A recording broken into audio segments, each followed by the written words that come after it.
All right. Looks like this works. This is I'm going to be streaming on Twitch and YouTube. I've been streaming on YouTube for a few years now. I tried Twitch back in the day. I stopped using it, but now I am trying them both. So let me fix my screen here. Check. All right, great. Hey guys, what's going on? My name is Phil Kearney. I create role-playing games. I illustrate them. I publish them online, and I'm creating content for Dungeons and Dragons 5th edition. Hold on, let me glurp that out of the way, and glurp and glurp and do I need this open? I don't know if I need this open or not, quite frankly. Widgets, just I'm going to see if I can minimize this. I don't know if that needs to be open or not, quite frankly. Let's see. Let's fix my screen. We should be okay. Yeah, this should be good. And then let's drop this here. And we'll pull ourselves together. Here on Twitch, hello. And on YouTube, like, subscribe, hit the bell icon for notifications when we're live in the future. In the description, you should see plenty of books that I've created. We are expanding on the Color Mana Spell Point variant rules that I published a number of years back. First, I love 5.5 DnD, so we're going to update the color mana system for DnD 5.5. We've already updated the color mana spell list. That's in the pay what you want. That's in the link in the linked bundle down below.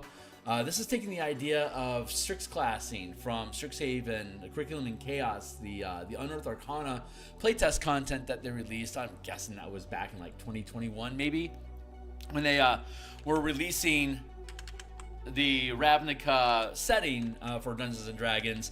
They initially had created a sort of like a prestige subclass or a multi subclass that could be taken. Like it was a spellcasting class that had tiered features, and you would get that tiered feature whenever you would go like if I'm level 3 as a bard, then I get my tier 1 feature. And then level 7, level 6, I guess, is my second tier as a bard, and then 14 is my third tier as a bard. Meanwhile, like a cleric gets their first tier at 3rd, their second at 6th, and then their 3rd at 17. A wizard gets it at 3, 6, 10, and 14. So it didn't matter which class it was. Whenever you hit that tier, you would get access to the next tier of abilities. So what we're doing is we're expanding on and sort of exploding how subclasses work in 5.5 and then rebuilding it to have that modular tiered construction. So the breakdown of subclass tier levels by class here in 5.5.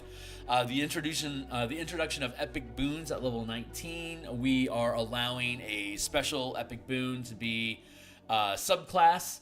So if like I were to go through the Artificer, if I were to like say all 4 levels of the Cartographer subclass, I would then have my epic boon, which I could choose to like say take the first tier of Armorer, for instance. But we could further break it down. So like I could take like the first tier of Cartographer. I could take the first tier of Armorer. I could take the first tier of Battlesmith. I could take the first tier of Artillerist. And I could take the first tier of Alchemist. So I would get the first tier features of, over the course of 5 slots, first tier of all 5 of them. Or I could go like, say, Artificer. Like I could go like Artillerist 1, Artillerist 2, Cartographer 1, Alchemist 1 and 2. And then I could bring them down that way. Or I could go, say, Artillerist 1, Alchemist 1, Artillerist 2 and 3, and then like, say, Cartographer 1. So that's the general idea that we're breaking it down. So when we build subclasses, we're going to build them in 4-tier formats. You can see here the fighter has 5 tiers, normally 3, 7, 10, 15, and 18. With the introduction of epic boons, the option of picking up another subclass feature that gives them 6 tiers or 6 slots to place tiers of features into. So The fighter works the same way as above, except that like if you only take a 4 subclass tier, like if you were to be a normal fighter, it's a 5-tier subclass for 5-tier subclasses.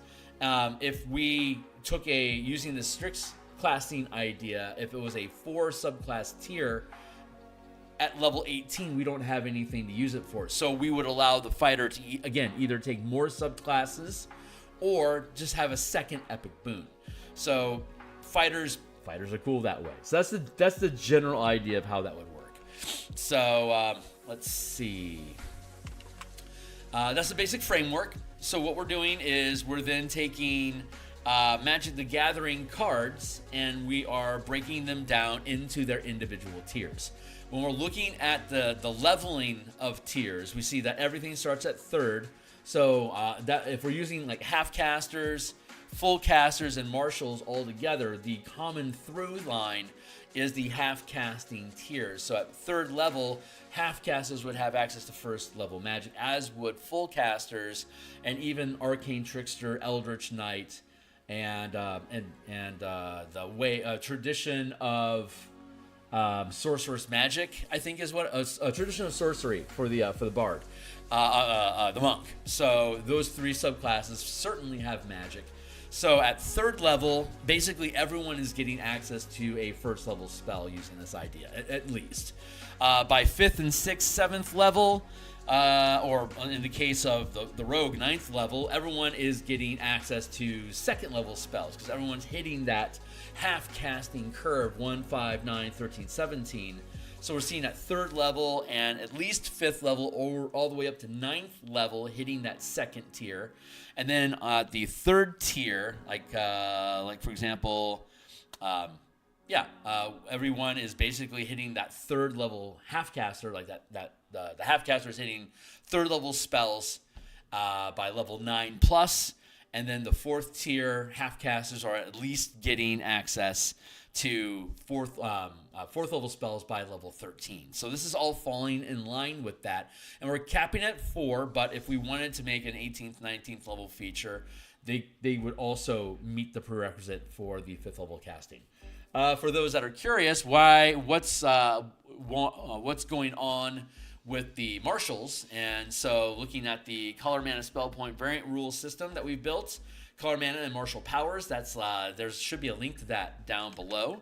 And hold on real quick. I want to make sure my chat's doing what it's supposed to do. Check. Yeah, looks like we're working fine here. Good. Let's see. I want to extract that. And I want to... Sorry, I'm figuring out how to arrange my windows here with you guys. So since I'm incorporating Twitch into the mix, I want to make sure I'm paying attention to that. Let's drop this down here. There we go. Back to work. Okay, so what about marshals? Are they getting screwed again? No, actually. The color mana spell point variant rule system that we've built has been out since like 2020. I want to say 2021. And since 5e came out, we've been using color mana spell point variant rules in 20 level campaigns for the past 5 years, I guess. And so what we did then is develop for martial classes the barbarian, fighter, monk, rogue, an alternate magic system called martial powers. For people that were here in 3rd edition, you'll know what that is. The Book of Nine Swords introduced basically sword magic or martial magic, which was a 9 level, a power level 1 to 9. Just like the full casters would, but they were marshals. So the marshals gain martial points that they would spend to trigger various powers that could be exploits and maneuvers, reactions, strikes and sustain powers, as well as stances. So we've translated all of those ideas into the 5.5e game engine. It's a half casting progression. So in this system, utilizing this Magic the Gathering system that we've developed, every class in the game is at least at half casting progression. Like in MTG, in Magic the Gathering, basically everyone is playing a planeswalker. Everyone's like a sorcerer or a wizard or something like that. So the way that we express that in D&D is we now give, with this martial power system, every character in the game now has a mana pool resource on either a short or a long rest, depending on what kind of a character you're playing. And so we now have a common through line across all the classes. The 2 through lines that we have in all classes is proficiency bonus gains at 1, 5, 9, 13, 17. And with this system incorporated, every character now has a mana pool. So everyone is going to be able to use 1 mana up to level 4, 2 mana from 5 to 8, 3 mana from level 9 to 12, 4 mana at 13 to 16, and then 5 mana at 17 to 20. And the full casters, of course, can go like 1, 2, 3, 4, 5, 6, 7, 8, 9. So they can progress like they normally do. But this is to say every class in the game now is at least on the half casting progression. So a big way to get rid of the martial divide, and I know that people hate this, is give everyone magic so that everyone is using magic, so the martial magic divide is smaller. The way that we built the system is you can prepare powers, just like a ranger and a paladin and an artificer can prepare spells. You can swap 1 per long rest. You can swap them all when you gain a level. We get up to the martial progression table. Oh, this is inaccurate. The martial progression table has been updated. Hold on. Let me go down here. Get to the barbarian. It's the first one that we're going to look at. So what we're going to do here is, I know this is a long windup. We're going to be taking Magic the Gathering cards and converting them into class features from tier 1 to 4 to plug into the subclass tier spaces that we were just talking about. So we've already completed white. We've already completed blue. All of these documents are available for folks to look at. They're read-only playtest documents. There's also a link to my Discord server down below, so if you think this stuff is cool, be welcome to join. If you want to support me, buy some of my books. And if you want, support me on Patreon. God bless you if you choose to. No requirement. I just do this stuff because it's fun. If I can quit my day job and make this a real world thing for me, that would be awesome. But we'll see what the fates have for me. So, yeah. So we've already gotten like 40 features out of both white and another 40 features out of blue. Basically what we're doing is we're taking all the 1 mana cards of each color, and there's consistently anywhere between 500 and 600 cards per color. So we're not specifically taking things from creature cards, but we are looking at just general like instants, enchantments, sorceries, and maybe the occasional feature, like some creature card ideas. But like, here's an instant card, for instance, aesthetic consultation. Name an artist. Remove the top 6 cards. Okay, that's like that's a prank card. Fates reversal. Here's one we can start with. I don't know if there's going to be anything unique enough in this card to warrant extracting and turning into a class feature. But if it does, we will.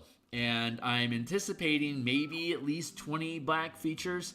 I think some of the black cards that we've made, or some of the blue cards that we've done, like some of the white cards that we've done, might flip around to other colors eventually as well. So all we can do is just go through all the cards and see what we can find in there, and then we'll go back and we'll curate the list. So we have like these are like, this is absolutely a white idea, this is a blue idea, but like we find something that's like, that's kind of a white and a blue idea, we'll set that aside into a pile for Azorius. Azorius is the combination of white and blue. So here, I'm gonna fix my camera. Cheers. So if we're finding things, it's like there's commonality, like both white and blue have this sort of vibe to it. Cool, we'll extract that and we'll make that an Azorius card, just like with white and red. We might find, well, those are opposing colors. So enemy colors. So maybe like white and green, we might find some commonalities. So if we do, we'll set those aside into the Selesnya pile. So when this is done, we'll have a master white subclass, like a white magic subclass, like all 5 colors. And then there, between those 5 colors, there's 10 2-color combinations, like Boros is white, red, Azorius is white, blue, Dimir is blue, black. There's 10 of those. So we'll break in. There's also Strixhaven, which duplicates them, like Lorehold is white and red, while Boros is also white and red. So we'll be able to take if we find white, red, powers, we can set those into a stack and then decide which of those are Boros, like feel like Boros, which of those feel like Lorehold. And if we find across the 4 tiers, if we have everything in there, then fantastic. That's a subclass you could then alt into.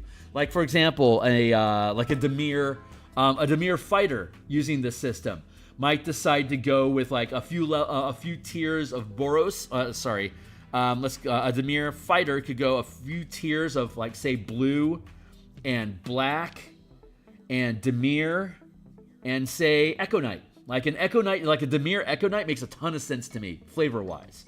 So we can create the Dimir set, the black set, the blue set, and then you have all the fighter features that are usual. So like you could go like Echo Fighter 1, Dimir 1, and like black 3, and then blue 1 in the end. Like that Portent die or something. Like so we can take features off of other subclasses. Like if there's a barbarian feature that we think would be particularly good for a Gruul subclass, we can go pilfer that off of the barbarian.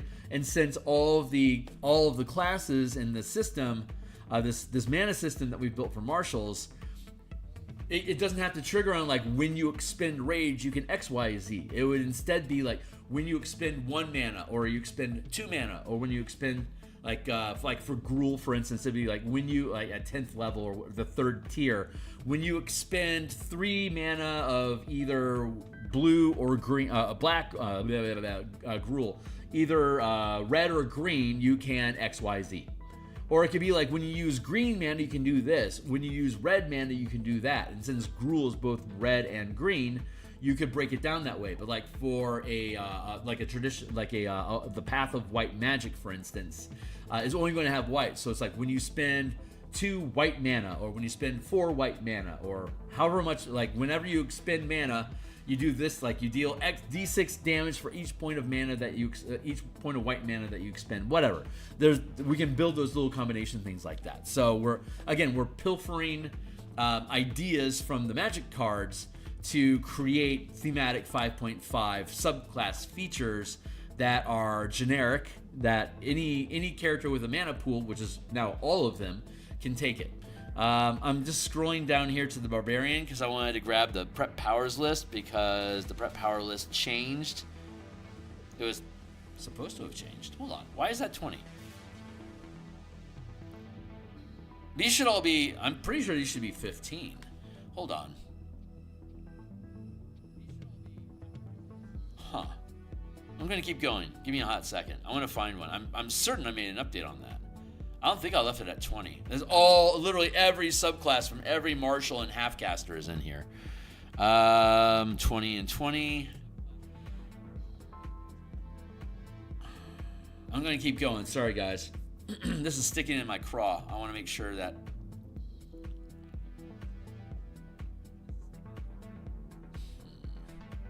I'm certain one of them should be 15. This document's available. You can see it linked down below. It's a read-only document, but you are welcome to read it. And join my Discord server that's linked down below as well if you have any questions, or if you want to get involved in the playtesting that we do with this on my server. We're always looking for people. If you want to build this into your own game, you're also certainly welcome to do so. This is the Warlock. We're gonna move. Okay, I'm just gonna let it. I gotta let it go apparently. So we're gonna let that go. Okay, back on task. Okay, great. So we're going to get started. I think I've probably rambled on enough. We got about maybe like an hour and a half that we can go through cards. So let's scroll down here through the blues and get down here into the black. Here we go. We've already got some Path of Black Magic going already. like the Lich transformation feats that were in last month's Unearthed Arcana, and like the Hell Knight subclass stuff, those would be decent black mana paths that you could build. So any character could take it, and all the spells and stuff that you get would just be converted into mana values. That we'll probably come back and look at that another time. But like Conniving is a card feature. When you expend 1 or more black mana, you gain advantage on the next attack roll you make before the end of your next turn. So like if you spend mana on either any martial powers, for instance, like let's say your rogue uses a maneuver to like give themselves a movement. Like they use abundant steps so they can fly for a round and jump over yonder. And they're going to expend 1 point. They'll expend, say, 2 points of black mana to do that.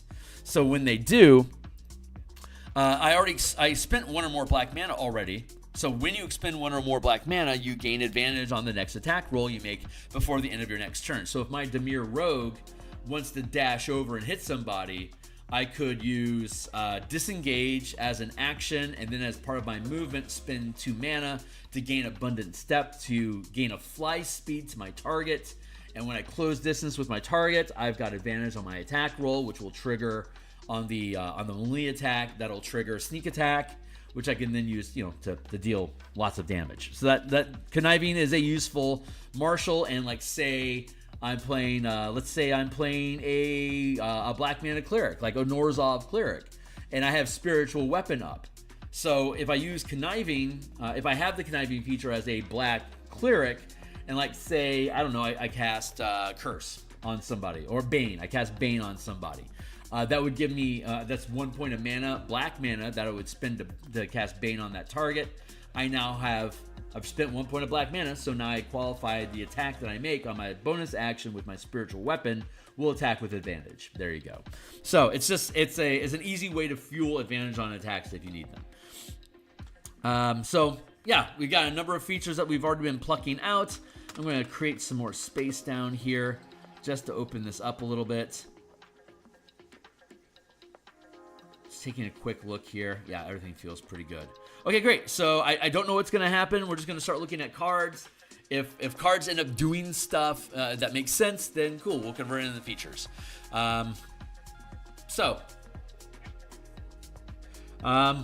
Fate's Reversal. Sorcery, 1 black mana. I love black mana art. I really, really like black mana art. It's super cool. What happens if I super big this? Can I big it so much? Nope, I can't big it so much that it... Huh. How about like this? Nope. Okay, I'm gonna leave it be. There we go. Apothic Wisps. Okay, Fate's Reversal. This is where I'm supposed to be at. Return up to 1 target creature card from your graveyard to your hand. Venture into the dungeon. We don't do anything with venture into the dungeon mechanics. That's very meta for MTG specifically. We're playing DnD, not MTG. Return 1 target creature card from your graveyard to your hand. That's like a Revivify. So we're going to leave that be. We're going to see a lot of graveyard stuff, I think, with black. So we'll see how that stuff shakes out. Let's see. Incriminate. Choose 2 target creatures controlled by the same player. That player sacrifices... That creature sacrifices one of them. So killing things means a lot more in D&D than it does in MTG. So again, we're skipping past cards, but there's 500 of them. We will find cards that will work. Target creature gets bonuses to attack and defense. Gains your choice of Death Touch or Lifelink until into... Oh, Death Touch. Good point. Death Touch. Okay, let's do this.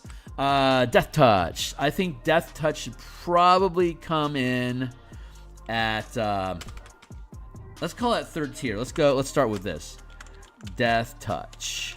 I don't know if this is going to make sense or not, but this is where we're going to start. Death Touch. When you... Oh, here's a neat idea. When you expend black mana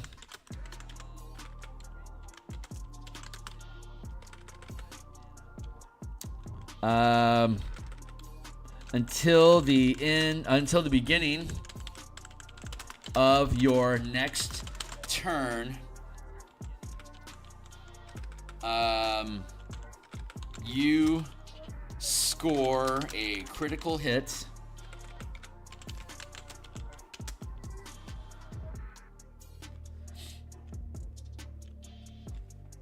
how do I order this? Until the beginning of your next turn, how do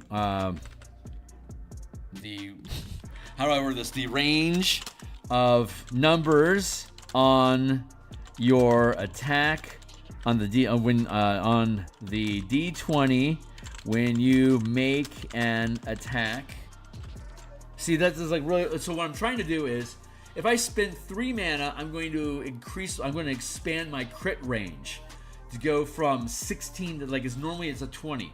If I add on extra mana, it'll be reduce it 20 minus the amount of black mana I've expended this round. That will reduce the crit. That will expand my crit range. So, so what's the right way to word that in 5.5? But I like that idea. Death Touch kills things when you touch it in MTG. That's too radical, and like dealing necrotic damage is boring. Because there's going to be plenty of stuff that's going to let us crack out necrotic damage. That doesn't seem to represent Death Touch. So we need a space. And there's tons of things that we have that boost damage already. So what makes me feel like Death Touch is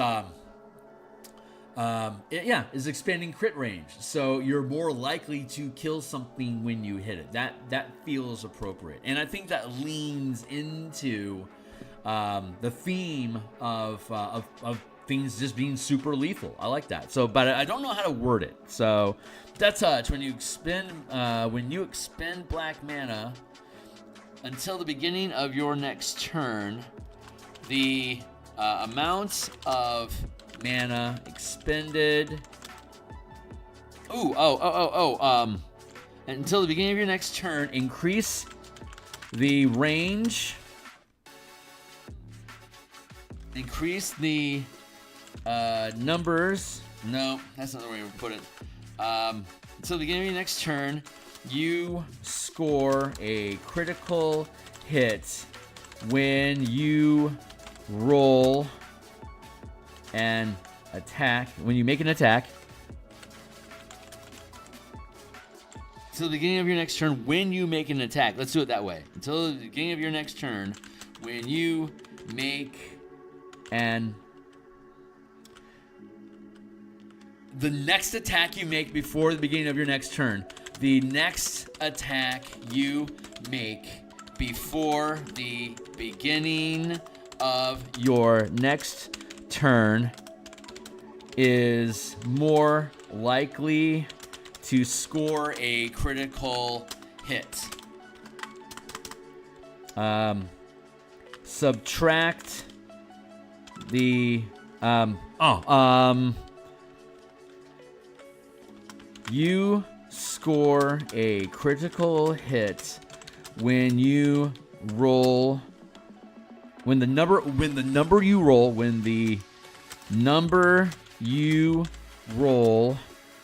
on the you score a critical hit when the number you roll is equal to 20 minus the amount of black mana expended. For example,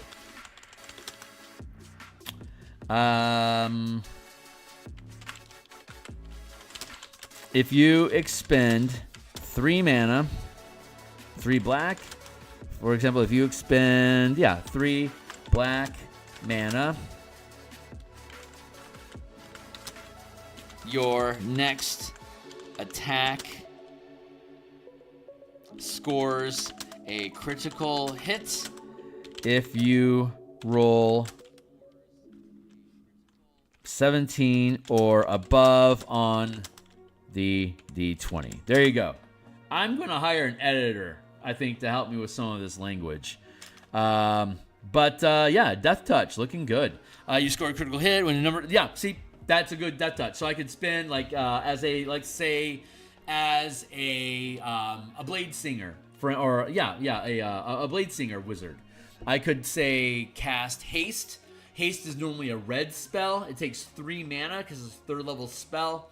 I'd spend 1 point of red, and then I have to spend 2 mana of another color. So I could spend, 1 point of red, and then 2 points of black mana to fill the 3 mana total needed to cast Haste. And because I spent 2 black mana, my crit range on the next attack I make, as,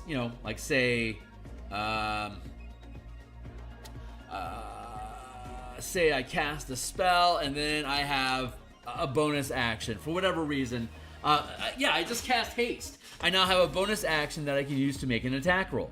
So I cast haste on myself. I now have a bonus action I can use to make an extra attack. I make that extra attack because I spent 2 black mana to cast haste. I now have a crit range of 18 to 20. 20 minus the amount of spent equals 18. So 18, 19, or 20. 3 mana spell.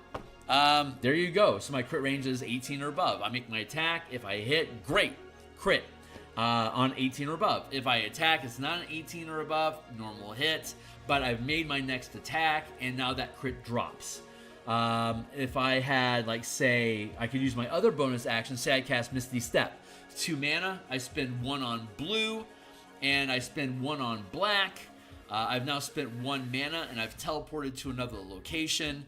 I would then, like, if I can have an opportunity attack and I make an attack, I would then crit on a 19 or 20 for that opportunity attack because I just spent 1 point of black mana using Misty Step to teleport to a position that's going to let me make an opportunity attack. So you can chain things together this way. Fun stuff. So Death Touch, absolutely a great feature. I don't think it needs to come on at 3rd rank after all.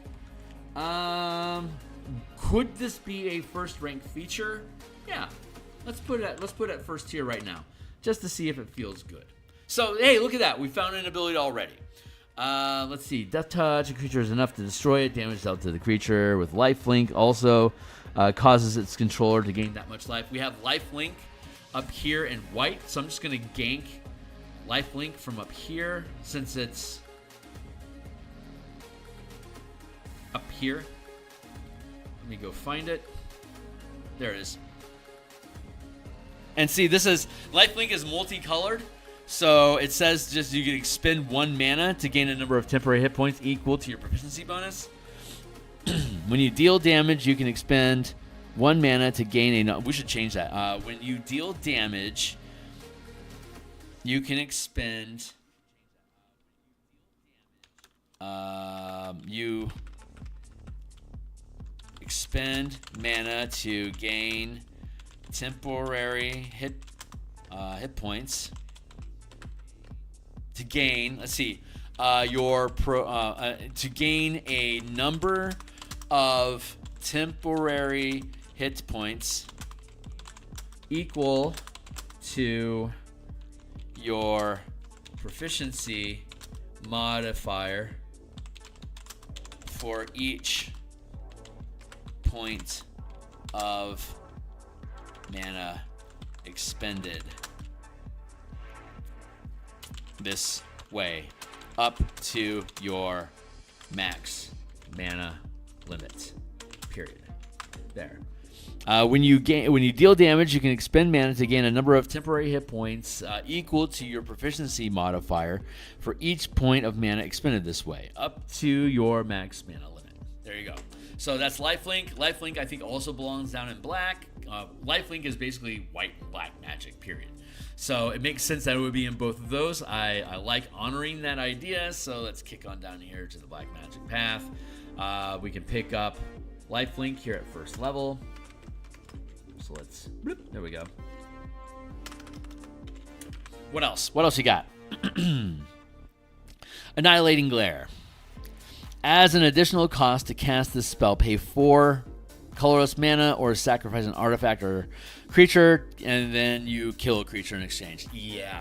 Okay, so what we could do is we could make a Golgari Witherbloom subclass that can summon pests, or that you can kill, or anytime you kill a creature, you get a kicker effect. It could be all about kill something, gain something. Like all 4 tiers could be kill something, gain something for both Golgari and Witherbloom.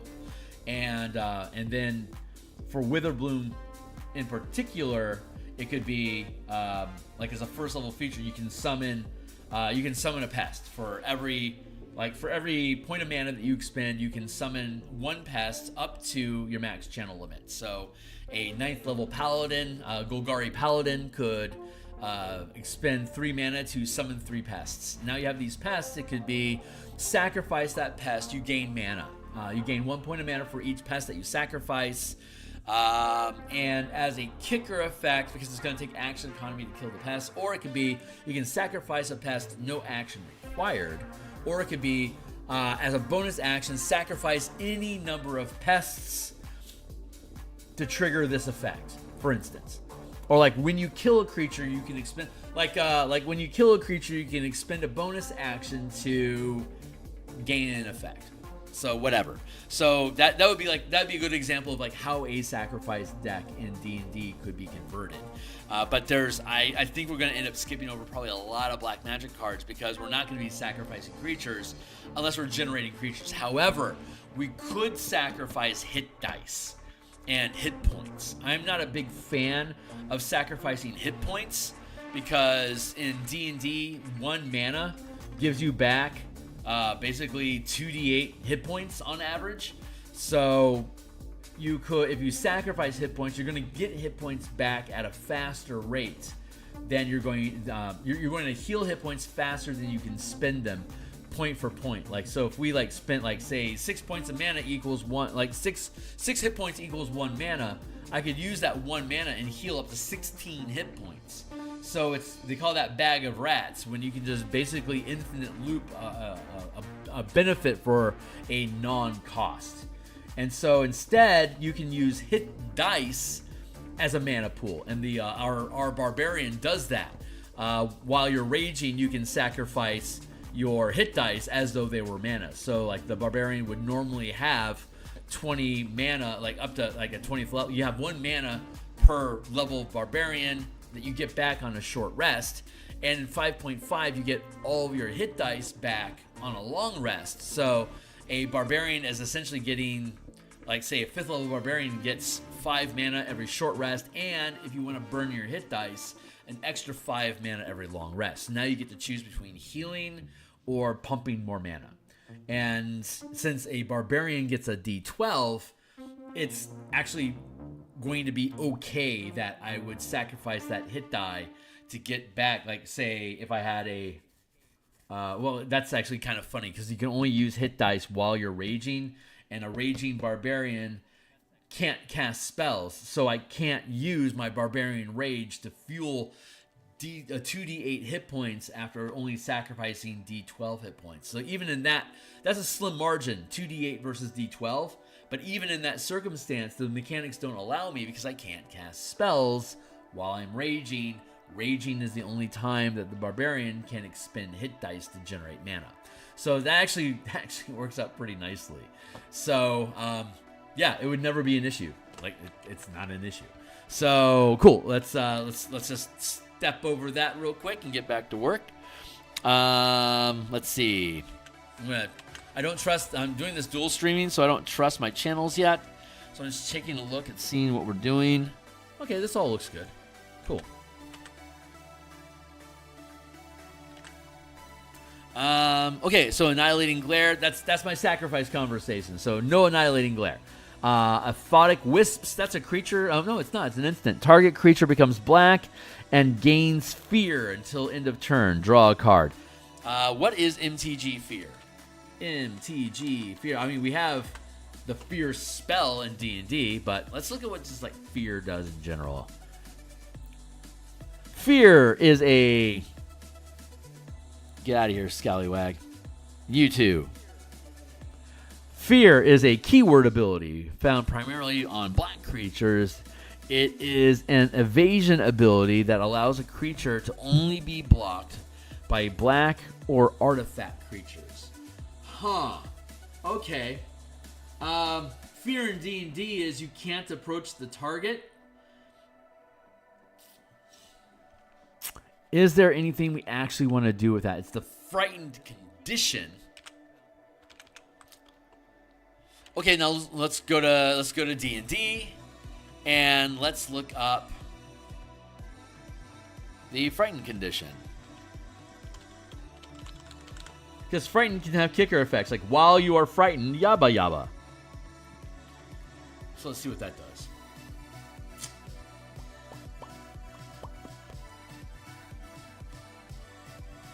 This is supposed to say Legacy, but it doesn't say Legacy anymore. This says 2014. That angers me. Frightened condition, that's what we needed.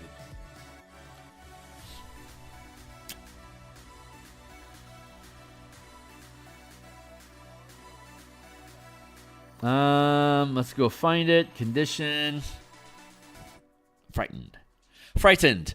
While you have the frightened condition, you experience the following effects. Ability checks and attacks affected. You have disadvantage on ability checks and attack rolls while the source of fear is within line of sight.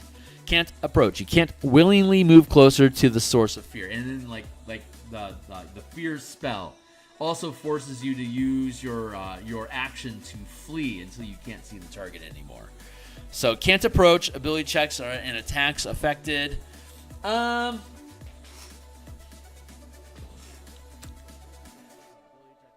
Let's see. How do we want to do this? We could do a very basic level, and we can go fear. See, I told you we'd find stuff. Fear. No. We need something. It can't just be fear because fear is already a spell, so we can't call it fear, unfortunately. Let's go fish. Let's see. Appetite for brains.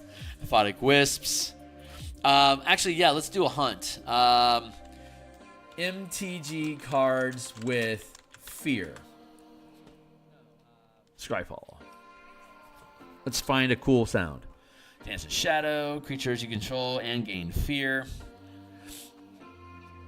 Champions of Kamigawa. Skip the creature. Death. Skip the creature. That's a cool card. Arcbound Fiend. Love that. God, I love this art so much. It's so cool. Dark Steel. Nope. Woebearer. That's a great name. Dross Prowler. I want a non-creature card. I should probably specify that, but let's dig. Let's just keep digging. Scourge. Ooh, Scourge.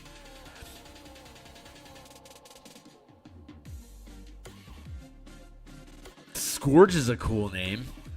Onslaught. Oh, these are card sets. But Scourge is a cool name. Fright Crawler. Terrify. Terror.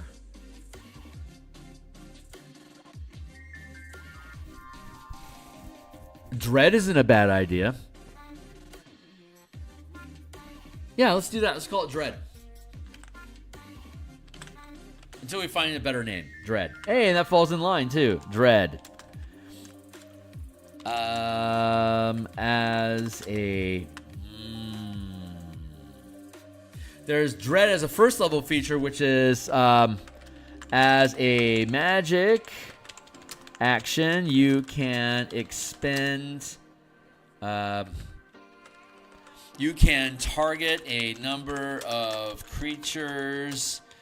equal to your max mana limit. There we go. Let's do it. As a magic action, you can expend 1 black mana and target a number of creatures equal to your max channel limit within 60 feet of yourself. You can force 1 black mana. As magic action, you can expend 1 mana and force a number of creatures equal to your max mana limit within 60 feet of yourself to make a wisdom saving throw. Failure. The creature has the frightened condition until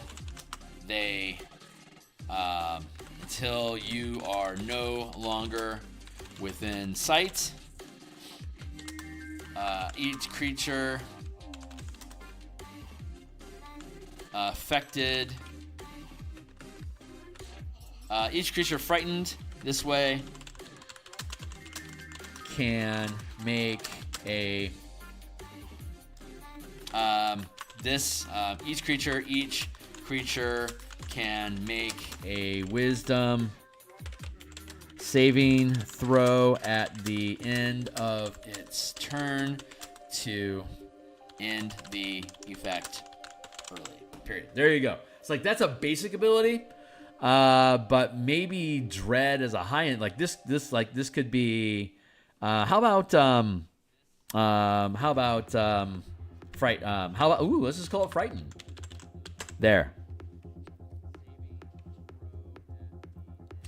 But as a 4th tier feature, Dread.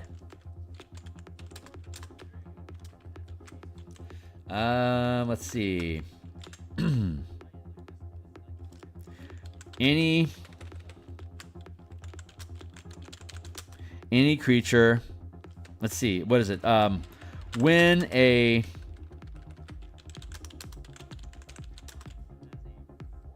creature you can see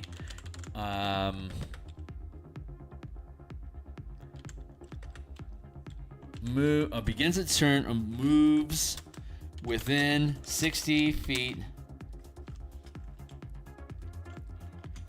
Begins its turn or moves within or moves within 60 feet of you.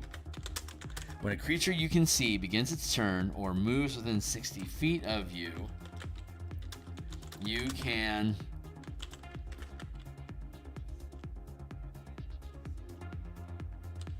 choose to force that creature to make a Wisdom saving throw.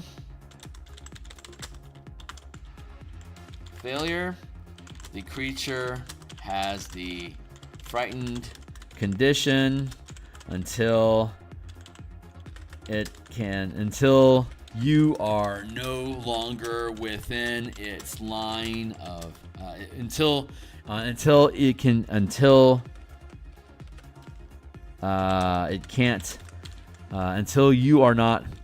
you are no longer within its line of sight.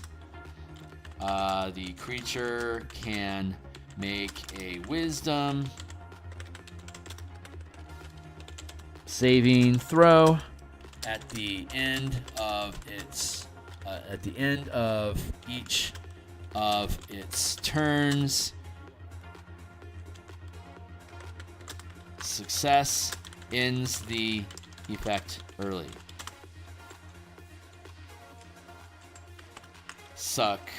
Succeeding a wisdom saving throw at the end of each of its turns. Ends the effect early. Period. There we go. That's a good one. Okay, good enough anyway. So that happened. Cool. Let's keep digging. There's literally 500 cards, and we're like 7 into it. We've already found 3 abilities. So black is looking pretty damn good so far. Appetite for brains. Target opponent reveals their hand. You choose a card from it with converted mana cost of 4 or greater, and exile that card. Interesting. Appetite for brains. It's taking a card away like it's eating your memories. That's a very Demir sort of thing to do. Let's go with Appetite for Brains is a horrible name, but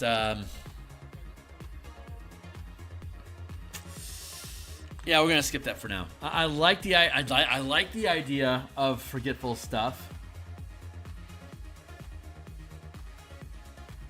but I bet we'll find a better name than Appetite for Brains. So Archfiend's Vessel is a creature card that has lifelink. We'll skip that. If you enter from your graveyard or you cast it from your graveyard, exile it. If you do, demon. Oh yeah, nice.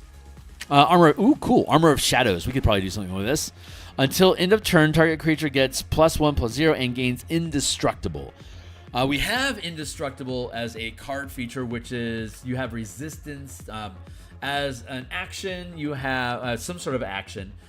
You have resistance to all damage until the end of your next turn. And as a reaction to taking any type of damage, you can cancel the effect. You can end the effect. And when you do, you become immune to that type of damage until the end of this round. Until the end of this next round. So, you have resistance to everything while this effect lasts. And when you take damage, you can use a reaction to become immune to that damage type until the end of the next turn. So you can activate it over and over again as long as you have the mana to loop it. But this is Armor of Shadows is cool, man. I want to make something out of that regardless because the title is cool. So let's go to first rank here. Armor of Shadows. Oh, until the end of your turn, target gets +1/+0 and gains indestructible. We're not going to do that. Oh, let's go with Armor of Shadows feels like an ongoing effect. So let's go with as a magic action, you can expend 1 mana, 1 black mana.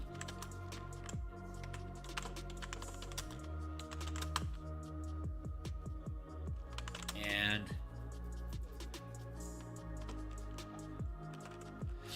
to choose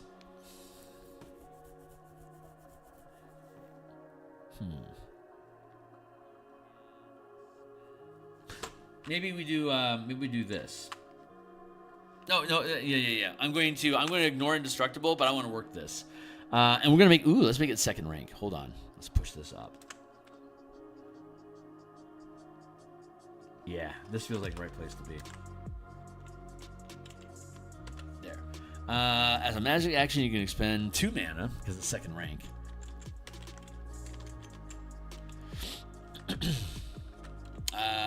To gain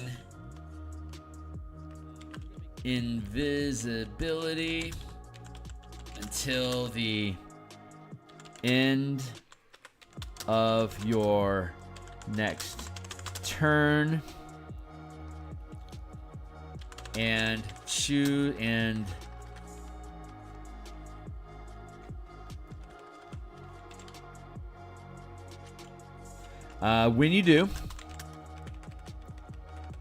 when you use this feature, choose a type of damage, you gain resistance to it.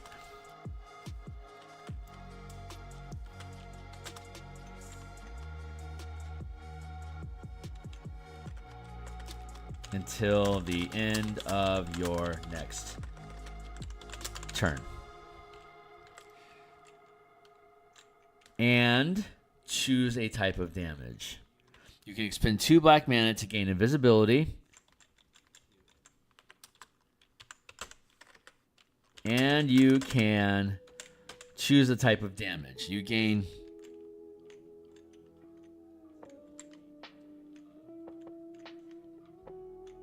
Let's do it this way. As a magic action, you can expend 2 black mana. Yeah, to gain invisibility.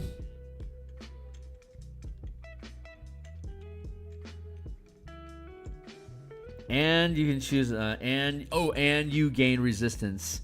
And you gain resistance to 1 type of damage. Your choice.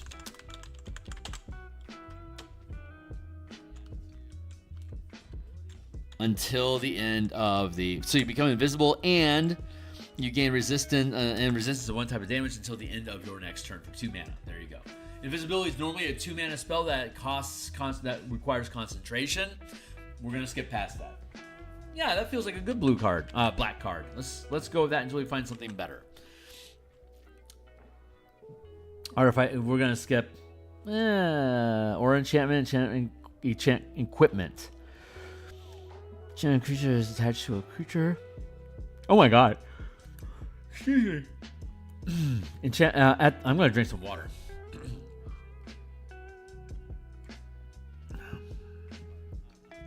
So destroy. If you equip it, you're destroyed. That's a hell of a curse. All right, we'll skip that.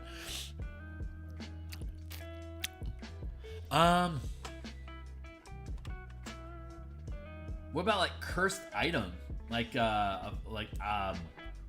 Artificer's Hex? God, that's cool. The idea is like if you're holding it, kind of like heat metal.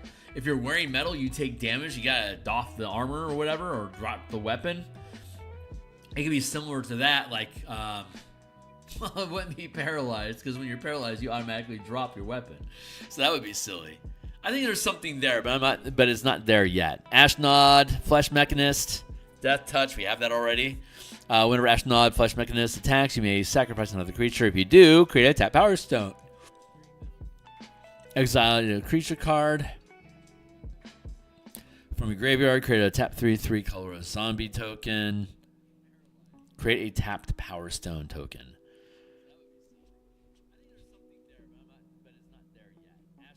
Yeah. This is like that. This is that Golgari Witherbloom idea we were talking about earlier. Sacrificing the best to generate stuff. Neat. Ashnod's like all over the place. We don't use proper names usually. So let's get past the creature cards and just keep moving and see what we can find. Assassin Initiates. That's a creature card. Flying, Death Touch, Lifelink, or we have those already. Assembled from parts. Very meta title there. Target creature card in the graveyard perpetually gains 3. So it's a card from your graveyard. Shuffle it into its library's hand, into the owner's library. Create a token that's a copy of it, except it's a 4/4 black zombie in addition to its other types. Exile this card from your graveyard, shuffle it into your hand, and then create a creature token. Interesting. Oh, you exile. Okay, so you exile from your graveyard, shuffle your deck, create a monster token. Except it's a 4/4 black zombie in addition to its other types. Oh, that's interesting.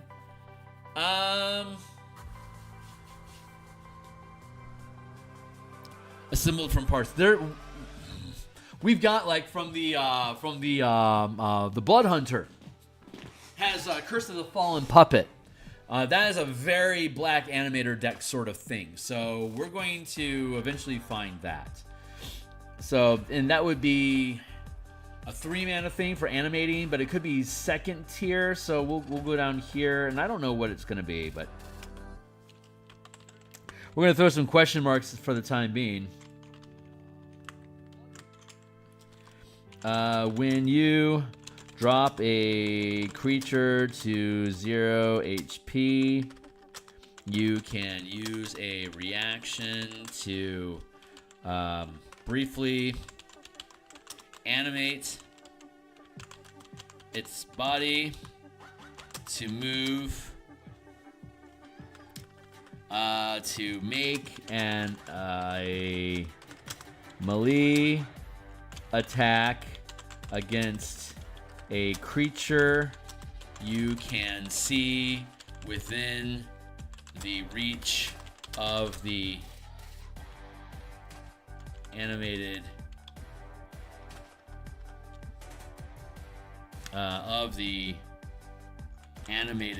creature.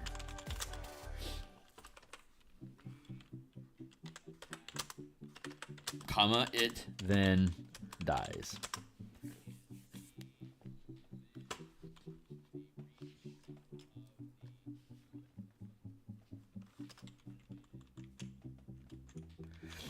Yeah, there you go. Bag of Devouring. Artifact. You can only skip artifacts, so Bailout. Well, that's cool. Until end of turn, target creature you control gains. When this creature dies, return to the battlefield tapped under its owner control. It deals 1 damage to each opponent. And then Overload. What is Overload? Let's go find out what Overload is. What is MTG Overload? In Magic the Gathering, Overload is an alternate casting cost found on certain instant and sorcery cards. When you pay a card's Overload cost, you change its effects from targeting a single entity to affecting every creature. Okay, so Overload. If I pay my Overload cost, which is 4, all creatures I control gain. When this creature dies, return it to the battlefield. Tapped under its control, it deals damage to each opponent. Oh, cool. So if I've got like say 15 pests and I use what, bailout with the overload cost, and then Wrath of God. Then I'll have 15 blinks. Oh wait, until the end of turn. Yeah, when a creature dies, return it to the battlefield. There you go. So it comes back tapped, and I deal 15 damage to my opponent. Neat. Do I like the name bailout? Not really. When this creature dies, return to the battlefield tapped under its control, and it deals damage to each opponent. This would be, let's call it Fatal Blow. And let's put it at 3rd tier. Checking my window here. That looks good. Sitting pretty. Looking good. Excellent. Everything's coming along very nicely. This will be, yeah, let's call it Fatal Blow.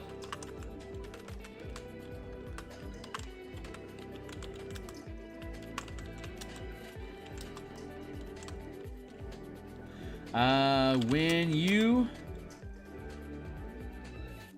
drop to 0 HP but are not killed outright,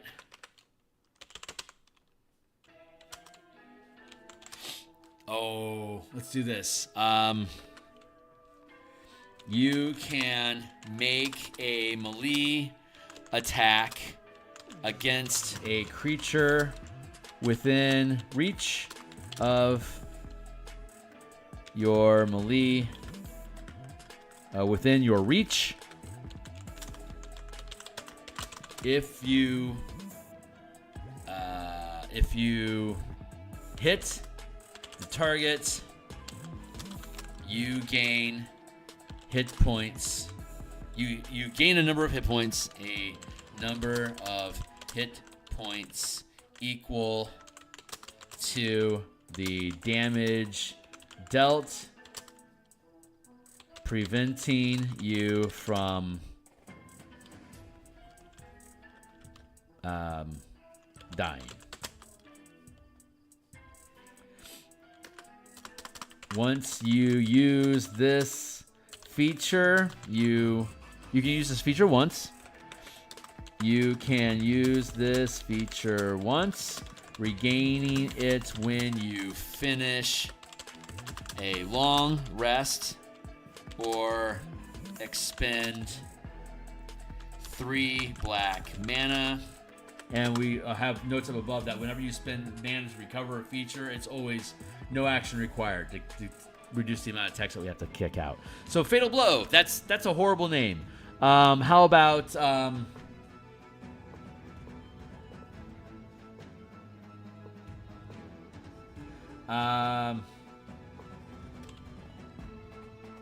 geez, is there a name that would work for that? This has to have a cool name, but I don't want to have to keep track of that. Let's look at cards real quick.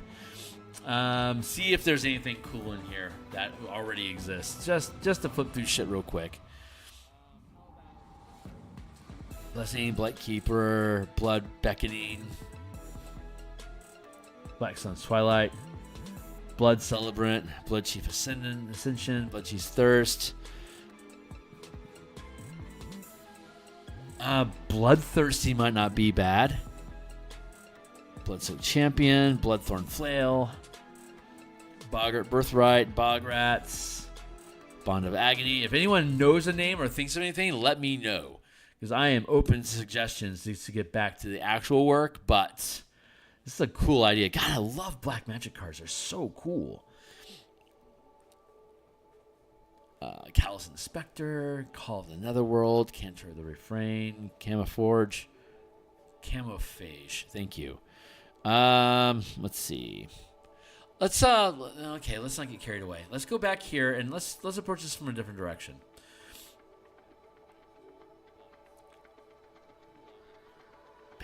Some of the parts, Assassinate, Initiate, Aspidity. Let's try it this way.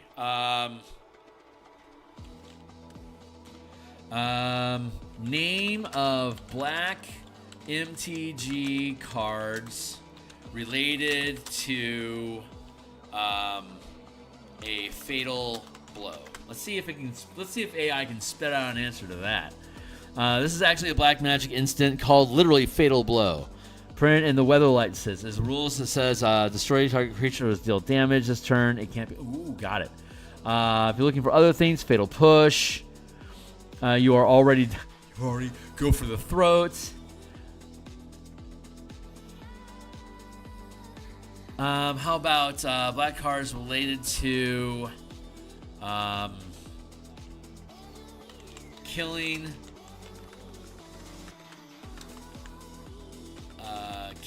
someone, killing you. How about that for language? Black energy cards features numerous effects related to killing creatures or losing life for direct removal. Cards like Murder and Infernal Grasp strictly destroy creatures while certain death. Ooh, certain death. Cards related to your death and paying life to kill. Notably, options include Command the Dreadhorde and Bolas Citadel. I like that. Let's just go with certain death. That's no, certain death is the wrong vibe because we are certainly not dying. Is there a deeper dive into that? Huh. What are 20? God, there's got to be language in here I can find related to a vengeful attack. Maybe that'll work. Vengeance? Maybe just vengeance. Curse of Vengeance. An aura placed on an opponent that punishes them with a spite counter. Ooh, spite. Vengeful Spite. That's a cool name. MTG Vengeful Spite. Is that actually a thing? MTG Vengeful Spite.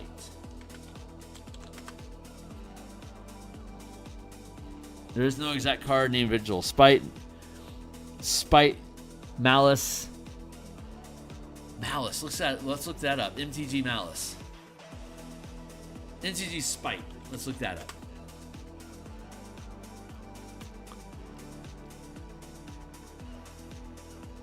Spite. I just want Spite.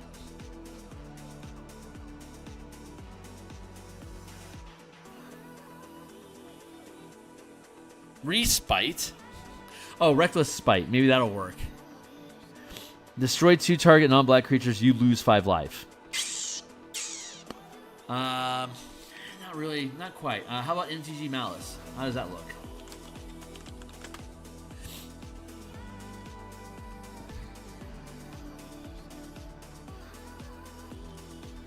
You may sacrifice a non-black token creature rather than pay this spell's mana cost. Each opponent sacrifices a creature or planeswalker.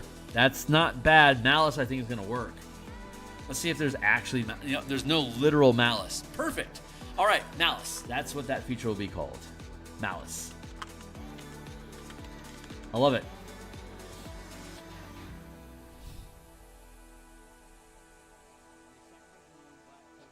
If you hit the target, you gain a number of hit points equal to the damage dealt, preventing you from dying.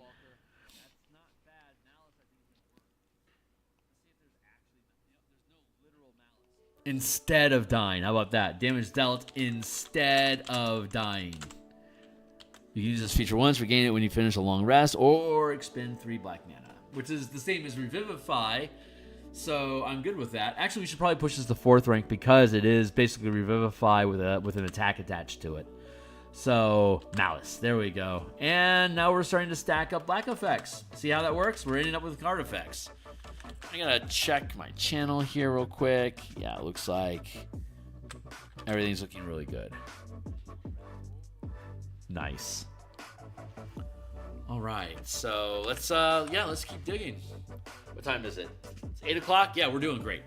Bailout, Barrier of Bones, Banehound. Not so much. Barrier of Bones, interesting. Defender, when Barrier of Bones enters the battlefield, surveil 1. Look at the top card of your library. I may put the card into the graveyard. Nope. I'm going to skip that. Battle at the Bridge. That's rather meta. Improvise. Your artifacts can help you cast spells. Each artifact you tap after you're done. Activating mana abilities pays for 1. Improvise, by the way, is like an incredibly Izzet-styled card. And we're gonna make it. We're basically gonna make. Is that a the word I'm looking for is like an artificer light, like an artificer booster. So if you already have artifice, then you can boost it. Basically make it more. So we're gonna go down here. We're gonna go to path of is that improvise. That would be destroy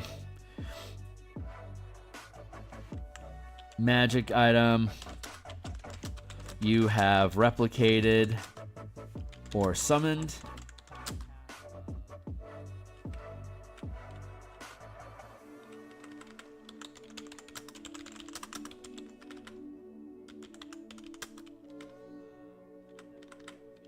You have created when you finished a long rest. Destroy magic item you have created when you finish a long rest to gain a number of mana equal to its rarity, its tier of rarity. You can use... Nope.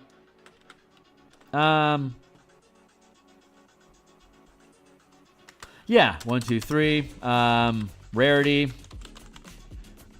mana value, common, uncommon, rare, very rare,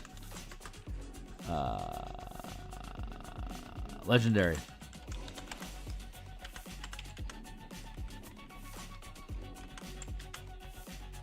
One, 2,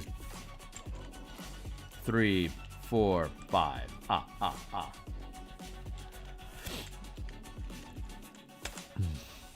Common, uncommon, rare, very rare, legendary. Bam.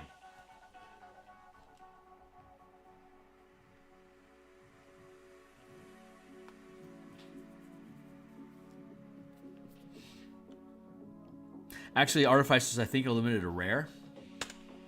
Common, uncommon, rare. There you go. We'll do it like that.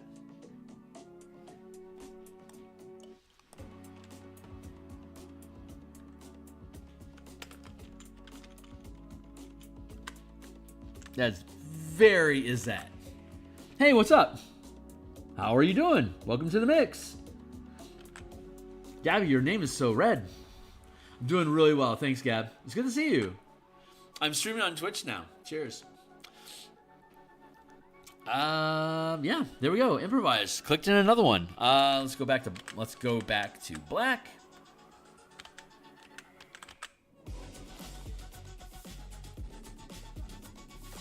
Should be what here? Yeah. Let's see. This one. Battlefly Swarm. That's a cool bug. Flying. Battlefly Swarm gains Death Touch. We have Death Touch already. A Bile Urchin creature. Sacrifice. Lose life. Bile. Vile. Boggard. When your creature dies, put a -1/-1 counter on target creature. Yeah, we're not doing death. We're not doing death stuff other than what we just did. But Skull Dweller just finished a D&D session as a player. Oh, no kidding! Glad to hear it. Is it a published campaign or is it a homebrew campaign? Ooh, blackmail. Target creature reveals reveals 3 cards from their hand, and you choose one of them. The player discards that card. Nah, I don't see that being transferable. Ooh, wait a second. Hold on.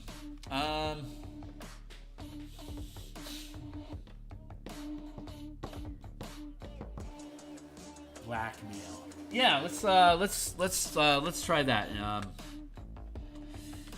Let's go down to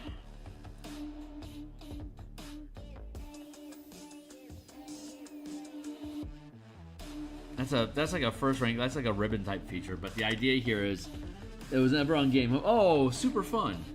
Let's go with blackmail.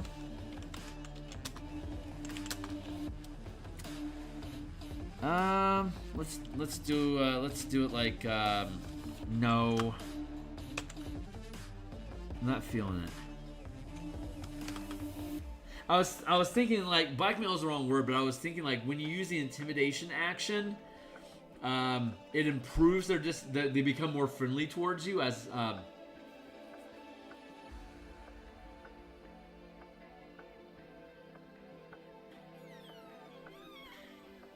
Nah, I don't think I'm gonna let that fly.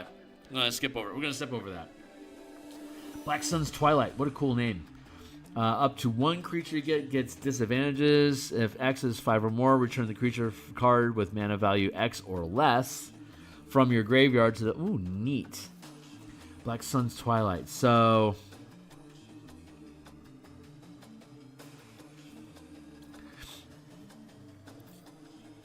Huh.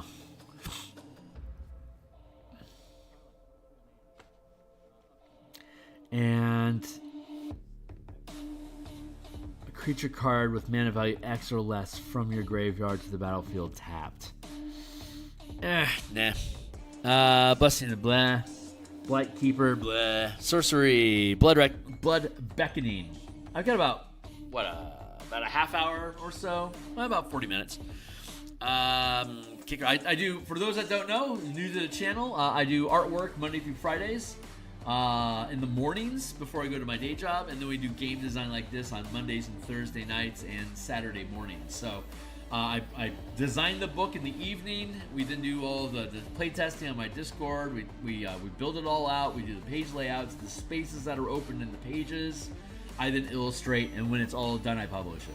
So I design, I create, illustrate, and publish role-playing games.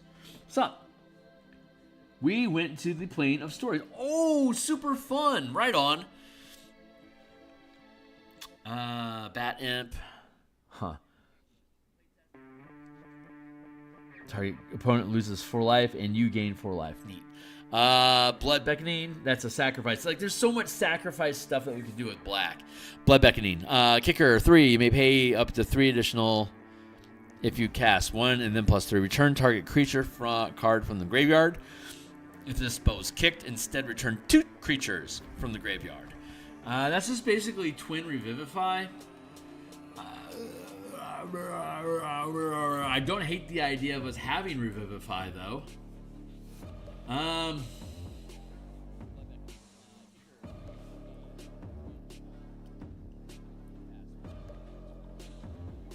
Yeah, we could do that. Just as, like, you know, you gain use of... when you expend... Yeah, we'll do that. Hold on. Blood Celebrant, Blood Chief. We're gonna find a card that misses that. Blood Chief's Thirst. We skip Blood Chief's Thirst. Kicker, destroy target creature. Your mana costs 2 or less. It was kicked. Instead, destroy target creature. Planeswalker, nah. Let's skip that. Blood Pet. Blood Fountain. Blood Tokens. Blood Fountain, return up to 2 creatures. Blood Token is an artifact with 1 tap, discard card, draw a card. Blood Pet, skip. Bloodsoak Champion, Blood Flail, Boggart Birthright,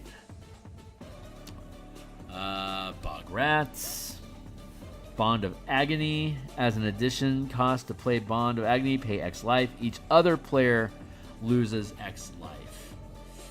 Bond of Agony. Okay, that works. Let's go to, say, 3rd rank. What level is... Ward. That's what it should be. It should be, Warding Bond. So this will be Bond of Agony. Love it. It's our JKL and O. Here we go. I told you we'd find some. Bond of Agony. As a magic action, target a creature within 60 feet to make a Constitution saving throw. If failure, we went to the plane of stories. Nice. Hey, Steve, what's going on, my guy? As a magic action, target a creature within 60 feet to make a Constitution saving throw. Failure. If they succeed, nothing happens. If they fail while this feature persists, the target takes when you take until this while this feature persists, whenever you take damage,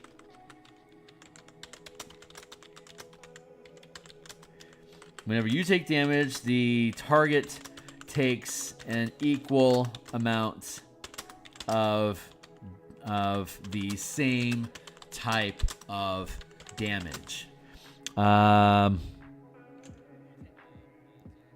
If they succeed, nothing happens. If they fail, while the feature persists, while the creature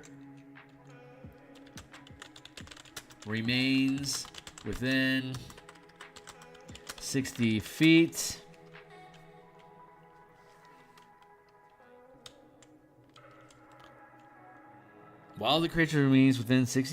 comma, whenever you take damage, the target takes an equal amount of damage of the same type of damage.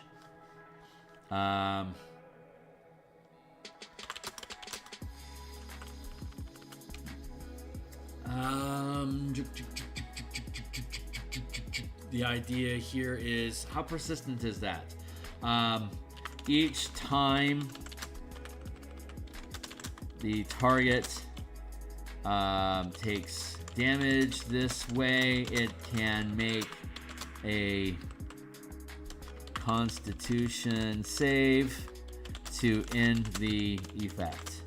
The effect also ends when the target is no longer within your line of sight.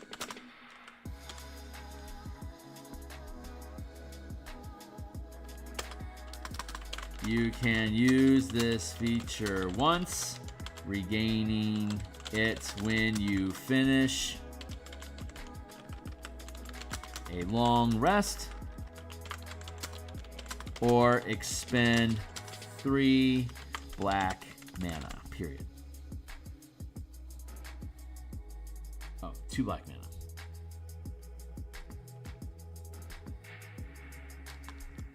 Nice. That's fun. I like that.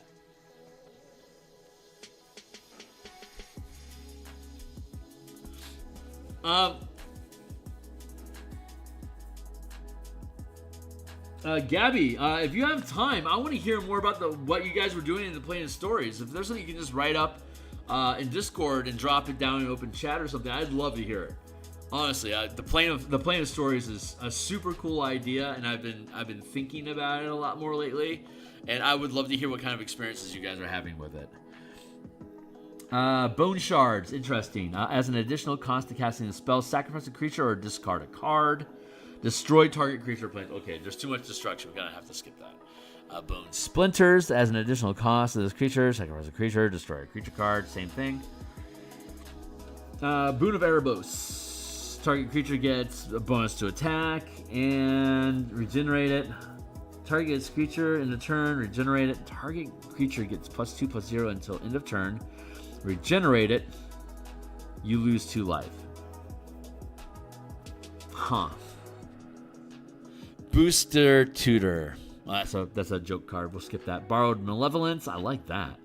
Escalate. Pay this cost for each mode chosen beyond the first. Oh, okay. This is like that multi-choice thing. God, what a cool card. Borrowed Malevolence. Huh. Target creature gets +1/+1. Target creature gets -1/-1 until end of turn. And I can pay 2 for both of them. Pay this cost for each mode chosen beyond the first. There's only 2 modes, so it's either 1 or 3 mana. I guess we could do.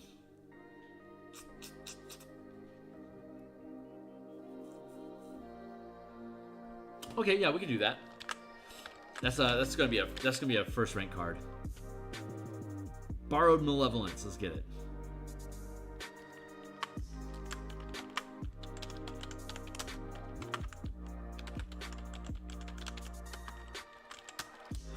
Let's see.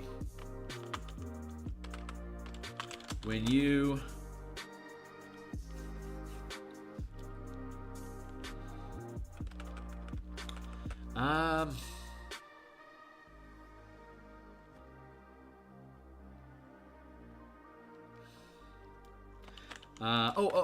when you attack a creature, you can expend 1 black mana to gain advantage on the attack.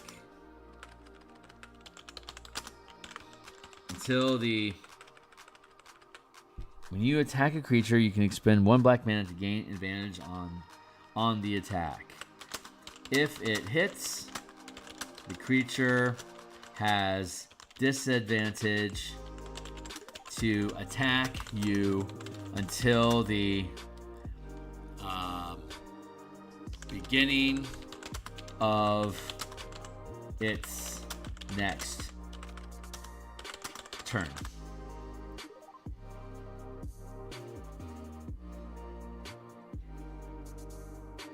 If it hits, the creature has a disadvantage to attack you until the beginning of its next turn. Yeah, I like that.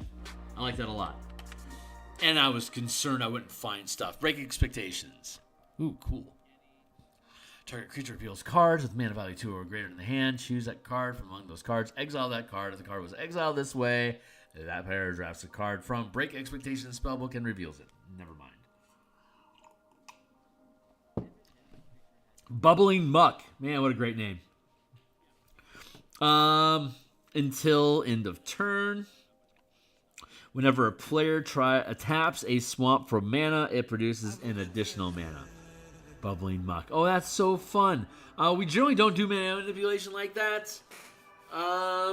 Could we do mana manipulation like that? Not fairly between full and half casters. Ooh, we could do something like until the beginning of your next turn, you don't have a limit on how much mana you can expend. Like a lot of features have, you can spend mana up to your max channel limit or like up to your maximum mana value, but we could potentially do something that gets rid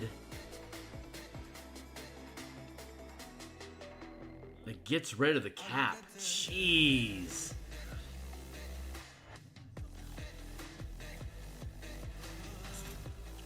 Do I want to open the door to something like that? And should it be black?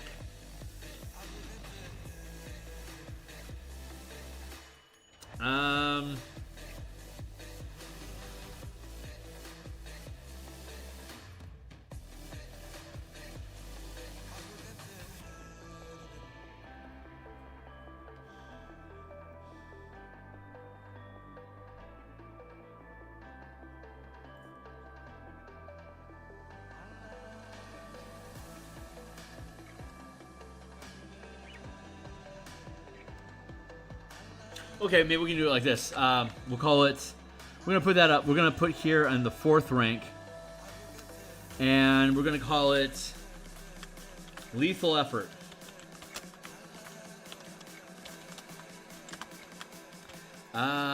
When you can expend black mana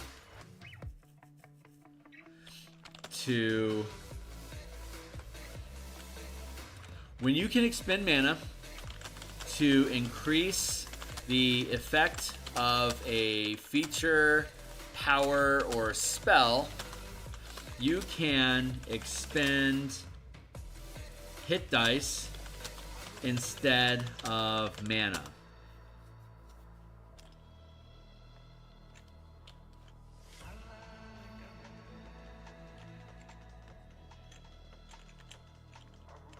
When you expend mana to increase the effect of a feature, power, or spell,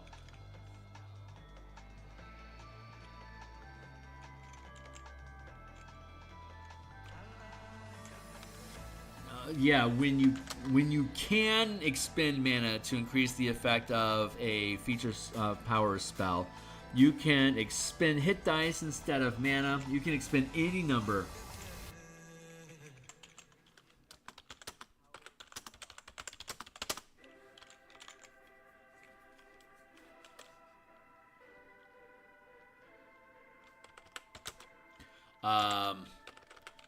exceeding, and you can exceed your normal max mana limit when you do. You can use this feature once, regaining it when you finish a long rest. Full stop. This is not something I'm going to let you bag a rats with.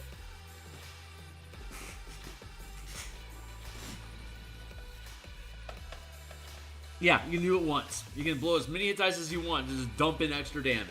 Have fun. You can expend any number of hit dice instead of mana, and you can increase your normal max mana limit when you do. Yeah, that's fantastic. I love that. Was that lethal? Let's call it lethal power. No, lethal effort. That makes sense. Therapist, Cabal Therapy, Cabal Therapy. Name a non-land card. Target player reveals his or her hand and discards all cards with that name. Flashback. Sacrifice a creature. You may cast this card from your graveyard. Meh. Cabal Trainer. Cabal Trainee. We'll skip that. Great card. Chaos Inspector will skip. What's with the anime? That's crazy. Call to another world. Return target black creature card from your graveyard to your hand. Madness. If you discard this card, discard it into exile. When you do, cast it for its madness cost or put it into your graveyard.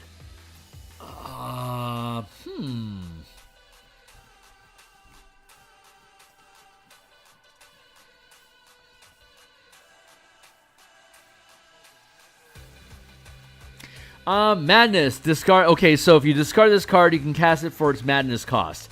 This is a 0 madness card. So I see that translating into D&D to be like, so you have prepared spells, and you can cast them over and over again. If you were to use madness, you could cast that spell as a cantrip, and you can't cast it again until you finish a long rest. Oh, I like that. How do we do it so it doesn't break the fucking game? Because if it were to cost you hit dice instead of mana, who cares? It's the same thing. Madness is like, it could be reduced the cost.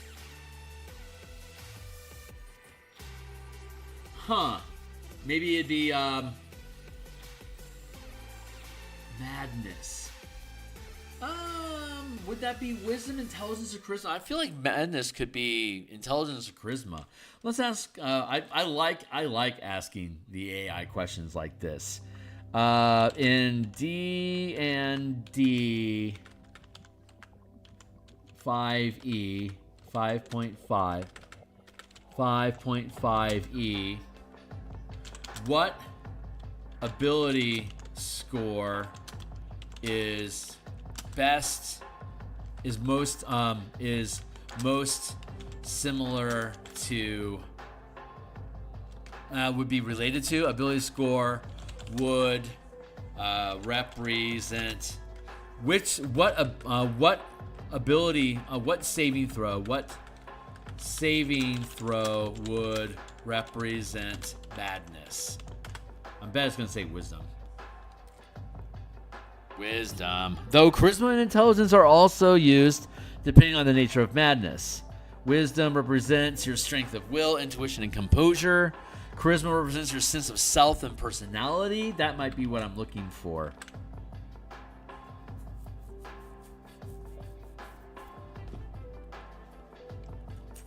Represents your logic and reasoning. Used to deal with efforts. Represents your sense of self and personality. No, it'd be intelligence, because you're losing access to something. That makes sense. Your intelligence. So this would be lethal effort. No, malice. What would this be? Madness. Thank you. Madness.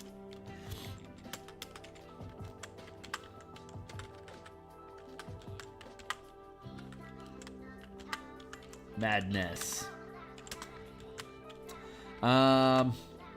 When you cast a spell or when you expend mana. Yeah, when you expend mana to cast a spell, channel a power, or use a feature, you can reduce the cost.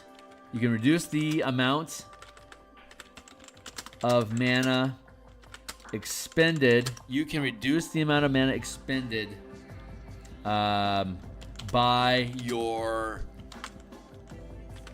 a casting ability modifier.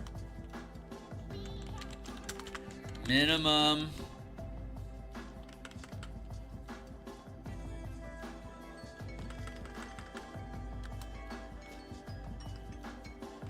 modifier to a minimum of 0. When you use this feature, you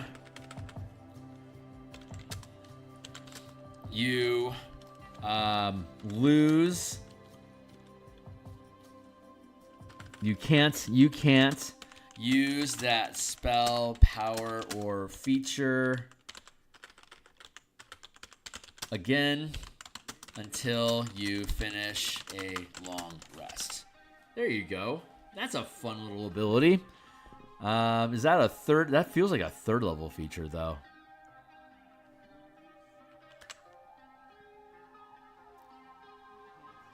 Hey, we don't have any third tier features yet. Cool. But when you hit an attack, you can expend 3 white mana to gain. What am I doing down here? To gain a number of temporary hit points equal to the damage dealt.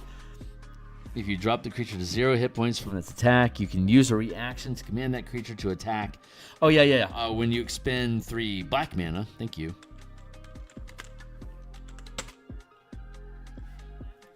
To gain a number of temporary hit points equal to the damage dealt. If the target drops to 0 hit points from the attack, you can use a reaction to command that creature to attack a target within reach of its melee attack. It then dies.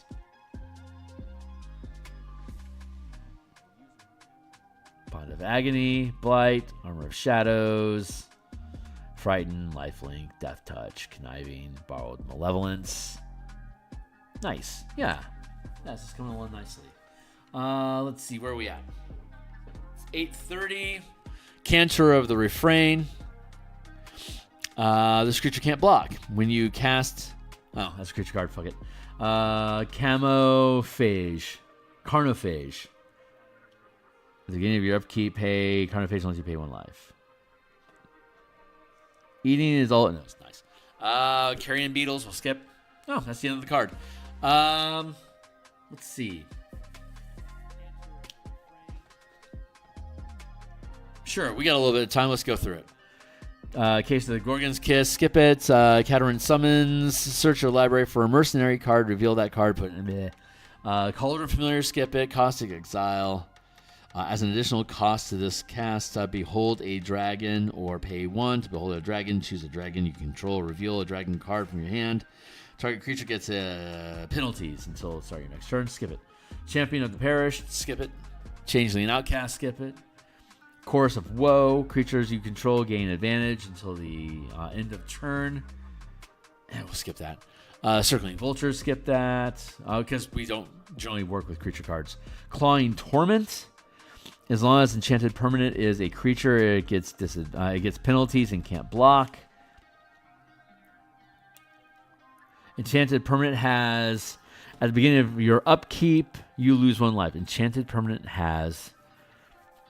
Oh, interesting. Clawing Torment. Okay, Clawing Torment. I like that. Let's go second rank with it.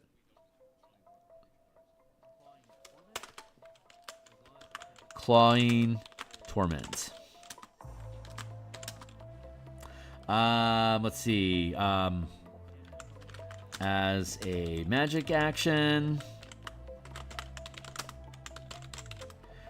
target a creature you can see within 60 feet.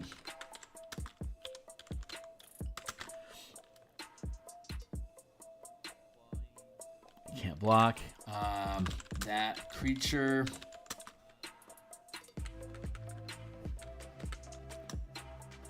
as a magic action, force a creature you can see to make a wisdom saving throw. Failure. The creature can't make opportunity attacks and takes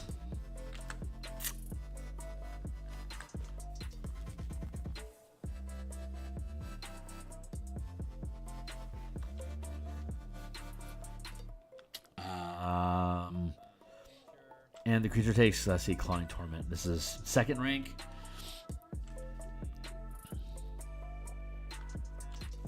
Necrotic damage and takes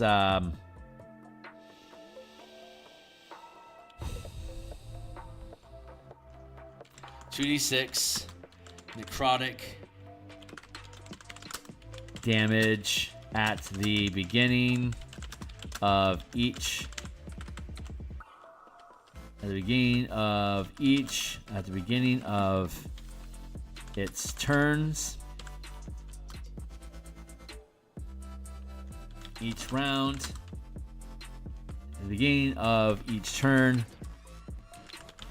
At the beginning of each of its turns. There's a different language for that, I'm sure.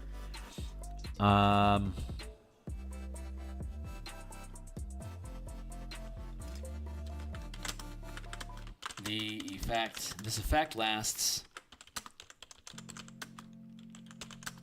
for 1 minute. The target can make a save at the end of each of its turns of each of its turn to end the effect early. Period. There you go. Coat with Venom. Target creature gets bonuses and Death Touch. No. Coffin Purge. Remove target creature. Okay, well, never mind about that. Compound Fracture. Ooh. Target gets penalty until the end turn, and it gets an additional penalty end of each turn for each card named Compound Fracture in your graveyard. Oh, that's clever. We'll skip that. Defender is Vigilant. Defender, I think we have Defender in here already. Let's skip that. Let's go here. Control F. Defender. Right? Fighting style, Defender. When you take the attack action, you can choose to sacrifice one or more attacks. For each attack sacrificed this way, increase your armor class by +2 until the beginning of your next turn. Attacks gained from bonus actions such as Flurry of Blows or masteries such as Nick and Cleave can't be sacrificed this way. Nice. So Defender is a fighting style that we already developed. Well done. Kick down to black again.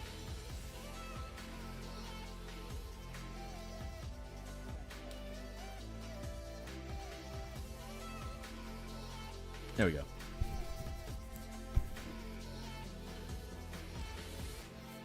Confront the past. Return target planeswalker with bending value S from the graveyard. Remove. Okay, that's more graveyard hate. We know we'd run across a lot of graveyard hate, so I don't feel bad about skipping so many of them. Contract from below. Discard your current hand and draw 8 new cards, adding the first drawn to your ante. Remove this card from your deck before playing it if you're not playing for ante. Oh, got it. Interesting. Oh, that's a very meta card. That's a draft format where you're, I think, trading card like the loser loses a card. Like Jesus. Corrupted Conviction. Ooh, neat. As an additional cost to this card, spell, sacrifice a creature, draw 2 cards.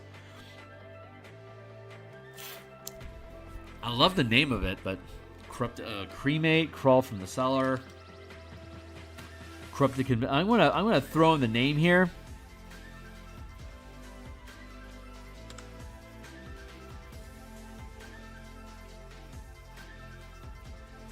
Corrupted Conviction. As a reaction to failing a saving throw, you can expend 1 hit point die, or black mana to re-roll the save. Potentially turn.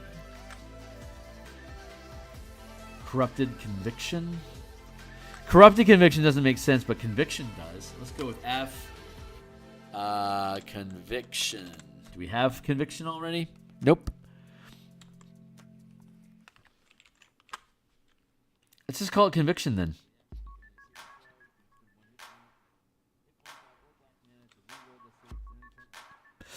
That could work for blue though. For green. We'll do it anyway. Conviction. Let's define conviction real quick. Define conviction. Conviction generally has 2 main definitions: a strong, unwavering belief or a formal legal declaration that someone is guilty of a crime. A strong, unwavering belief.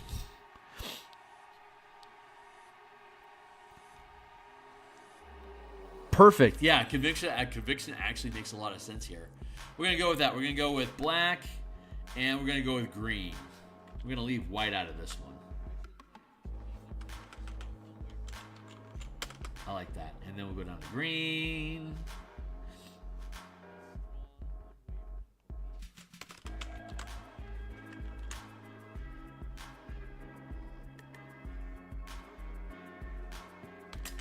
Not bad. This is coming along really nicely. Corrupted Roots. When enchanting becomes tapped, this control loses 2 life. I like mana manipulation, but it doesn't work. In D&D, creature cards generally don't use mana, so there's no reason for a player class feature, a character class feature to damage something involving mana unless you had a PvP format. So, Cremate. Exile a card, draw a card. There. Crippling Blight. -1/-1. Creature can't block. Cruel.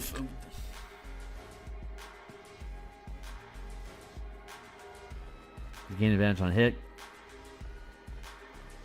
Crippling Blight.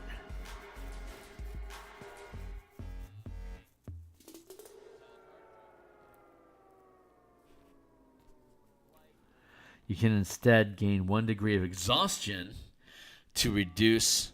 Well, is there a blight spell already? Hold on. D&D 5.5 spell named Blight. Blight is a 4th level spell. Okay, we can't call it Blight. Thank you. Crippling Blight. There we go. We'll do that instead.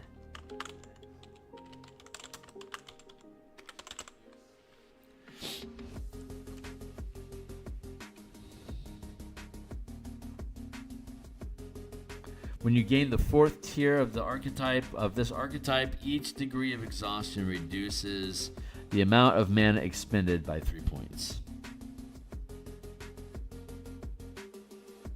Instead, gain 1 degree of exhaustion to reduce the amount of mana expended by 1 point. That's not the right name for this. Crippling Blight is not the right name. Is there something better? We're gonna have to put in a question marks for that for now. All right, Blight is the wrong name. Keep an eye out for that. If we can find a better name, then right. Blight, I'll take it. Cruel Sadist. It's a creature. Cry of Contrition. Draws cards. Haunt. When this spell is put into a graveyard after refueling, remove it from the game. Haunting target creature. When the creature cry of contrition haunts is put into the graveyard, target player discards a card. Oh, that's neat. I like that idea. But we're gonna skip past haunt for now. Culling the Weak. Sacrifice a creature. Add a bunch of mana. There. Cultist, Cursed-bound Witch, Cursed Flesh. Enchanted creature gets penalty and has fear. Curse of Vengeance. Enchanted player. Whenever enchanted player casts a spell, put a spike counter on the Curse of Vigilance. When enchanted player loses the game, you gain X life and draw X cards, where X is the number of spike counter. What? When enchanted player loses the game, you get a bunch of shit. That's hysterical. It doesn't do anything other than just give you cards at the end. That's so funny. Cut down. Destroy target creature. Cutthroat Contender. Creature. Dark Betrayal. Destroy. Dark Blast. Penalty, Dredge. You look. If you would draw a card, instead you may put exactly 3 cards on top of the library into your graveyard. If you do, return this card from the graveyard to your hand. Otherwise, draw a card. We'll skip that. Darkest Hour. All creatures. We don't do black. We don't do color conversion. Darkness. Prevent all combat damage. Darkness is already a spell. Dark Ritual generates mana. We don't do loops. Dark Salvation. Creates zombies. Skip that. Dark Supplicant. Sacrifice 3 clerics. Searcher. Oh, jeez, that's awesome. Nope. Davriel's Withering. Target creature gets perpetually -1/-2, so it sticks to the graveyard. Dawnband Dissident. That's a creature card. Skip that.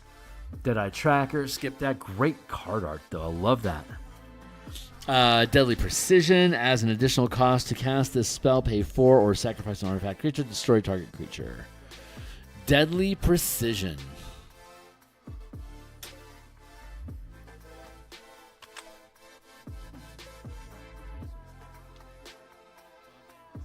It's magic action. Force a creature you can see within 60 feet of you to make a wisdom saving throw. Opportunity attack. Where was that? Lethal Effort. Let's call it Deadly Precision instead. Nope, wait. Malice. Deadly Precision. Where was that? Conviction. Frighten. Death Touch. Borrowed Benevolence.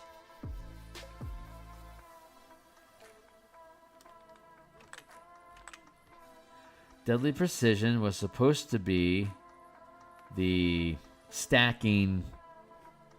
Ooh, yeah, it was supposed to be the crit modifier. Where was that? That was up here. Dread, Lethal Effort, Malice. During combat, when you roll dice to deal damage to a creature, instead of rolling, you choose to deal the minimum damage and regain a number of mana equal to your proficiency modifier. Where is that effect?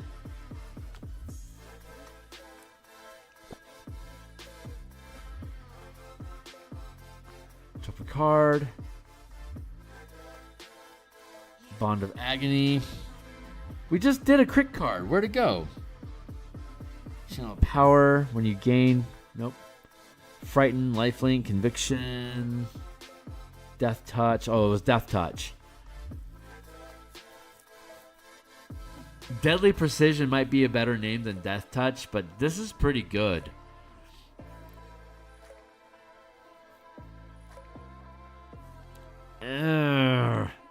Deadly. How would I do that then? Deadly Precision. Okay, that's easy enough. 4th tier. This will work.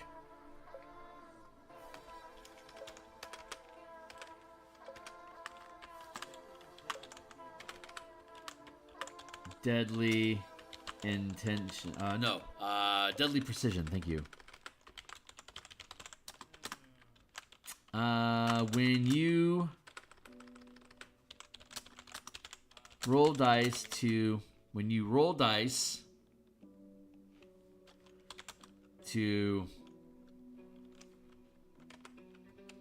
determine, instead of rolling dice to determine the amount of damage you deal, you roll maximum damage. You can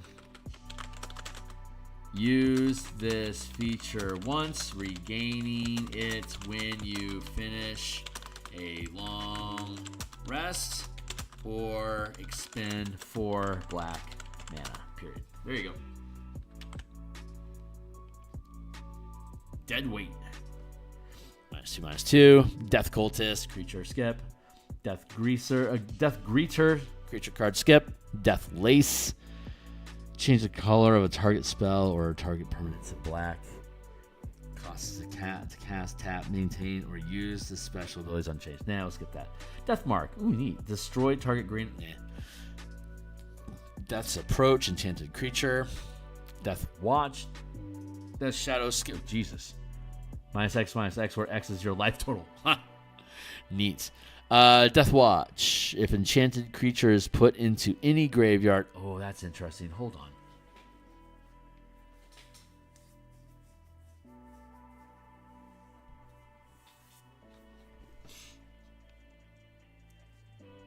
Death Shadow. Death Approach. Death Lace. I like that. We're going to call it Death Lace. Hold on. And we're going to go down here to like Witherbloom Golgari. This feels more Golgari than Witherbloom. Hold on.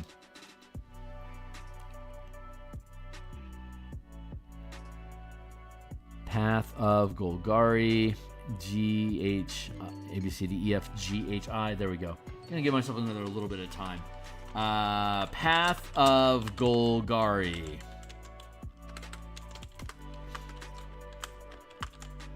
Deathlace. When you summon a creature,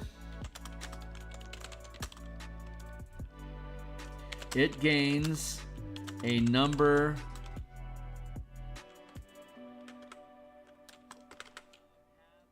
temporary hit points equal to the number of hit points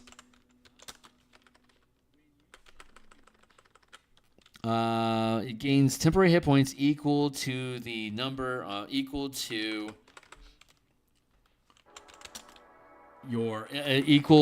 the number of hit points you have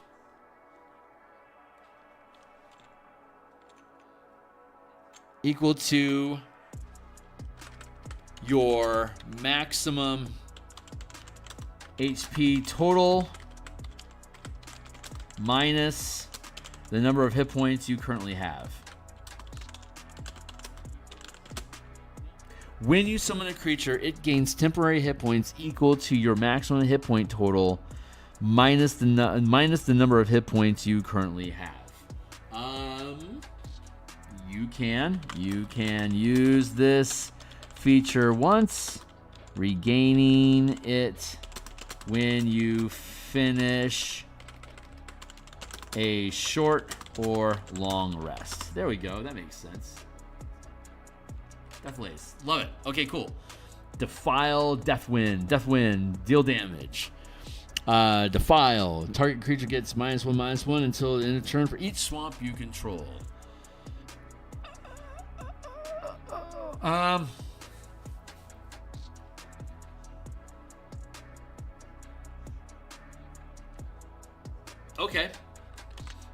Okay.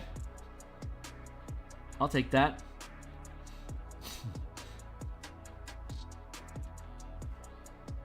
And what is that going to be? Second tier. Third tier doesn't have a lot. Let's go with Defile. Ooh, yeah, third tier Defile will be good. Defile. Let's do it like this. As a magic action, you can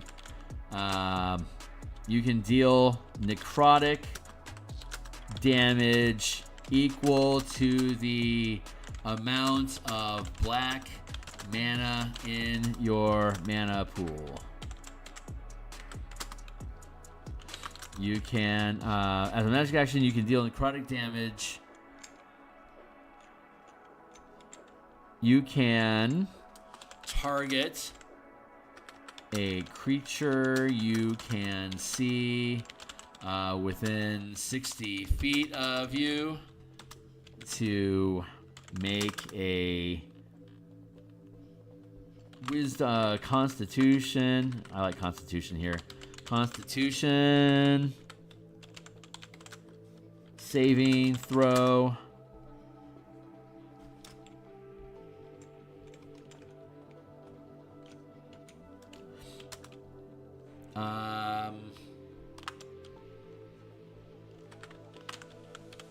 Success.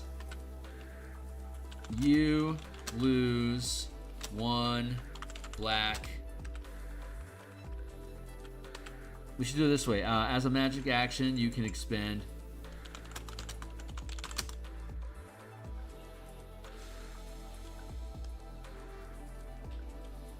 3 mana, 3 black mana to force a creature you can see within 60 feet of yourself to make a Constitution saving throw.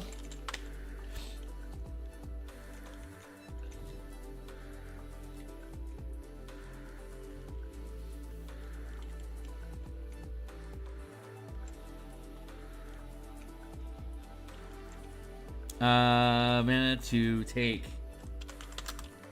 necrotic damage equal to the amount of black mana in your mana pool.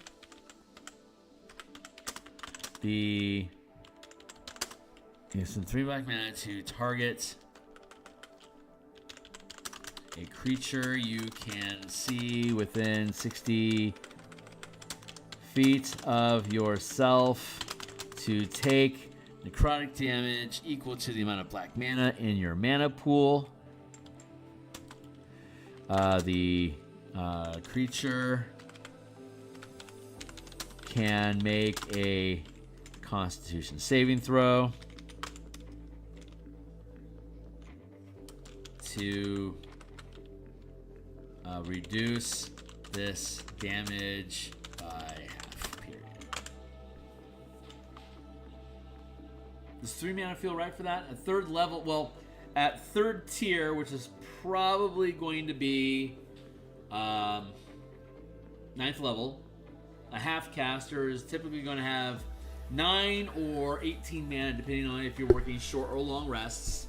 A full caster at 3rd tier is going to have about 30.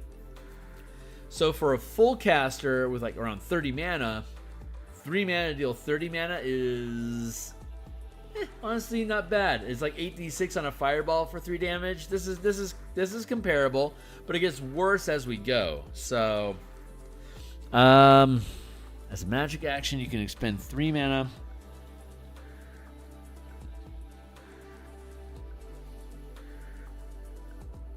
You can let's try doing it this way. You can target a creature you can see within 60 feet of yourself to take necrotic damage equal to the amount of black mana in your mana pool. The creature can make a Constitution saving throw to reduce the damage by half. You can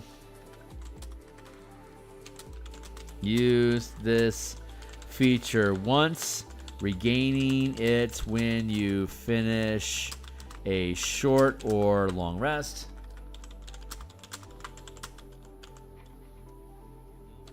Or when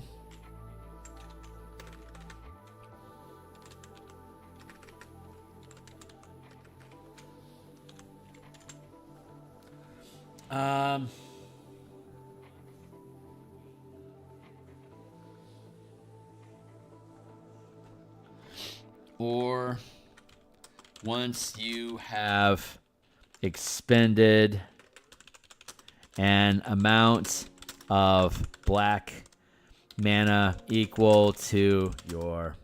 Nah, I don't like that idea. Short long rest. That'll do.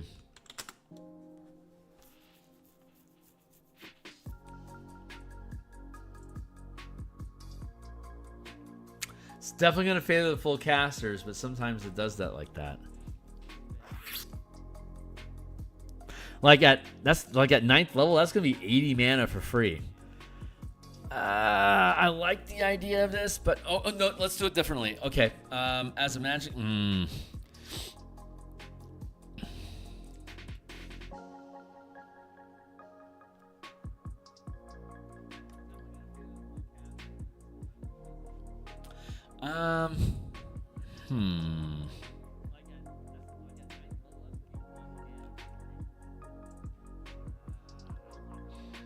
Thinking about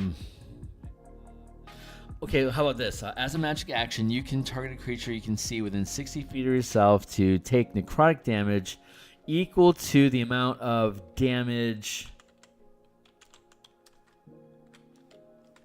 hit points you sacrifice while using this feature.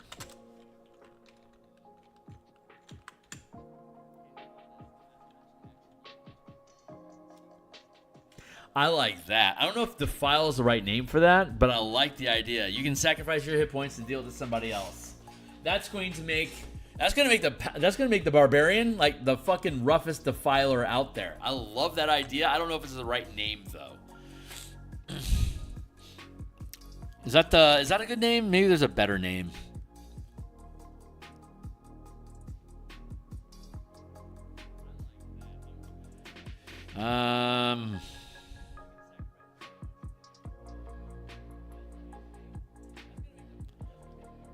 Dark Blast, Dark Betrayal, Cutthroat, Curse of Vengeance, Cut Down, Cursed Flesh. I don't know if that's the right name or not. We'll go with it. Maybe we'll find a better name. If someone's got a better name, I'll take it. Defile. Defile is where we're at. Demonic Appetite, Demonic Consultation, Demonic Vigor. Enchanted creature, dies, return the target to his own hand. Demon's Herald, skip that. Hey, we just reached the end of the 2. Okay, we've gotten through 2 pages today. That's not bad. 60 per page. We've gone through the first 180. So if we can keep that clip, if we do this again on Thursday and keep up that clip, we'll be at 360. 5. 2. Oh, God. Okay. So if we do this on Thursday and on Saturday, we'll be through all the black mana cards by this week. So by Monday next week, we'll be working on red cards instead. While we're here, before I go, because I'm going to go, but before we do, let's count up our loot stash, right? We got 1 ability, 2, 3, 4, 5, 6, 7, 8, 9, 10, 11, 12, 13, 14, 15, 16, 17, 18, 19, 20. We got, okay, so on our first 2 pages, on our first session, we pulled 20 powers, 20 features. Like I said, that's a lot more than I thought we were going to get, but holy Hannah, that's nice. That's really nice. Okay, great. I'm going to go ahead and cut stream here, guys. I'm going to be back tomorrow morning to work on Spelljammer ship art for the Spelljammer Combat and Subclasses supplement that we're going to be publishing on DMsGuild. If you think this stuff is cool, like, subscribe, follow me on Discord. If you want to join my Discord server, buy some of my books down below. Follow me on social medias, join my Patreon, all the things. Be welcome to give me a shout out. And all this stuff is uploaded onto YouTube, so it's all there waiting for you on live stream. After it's gone on Twitch, it'll still be on YouTube. So I'll see you guys later. Thanks a lot for being here. Cheers.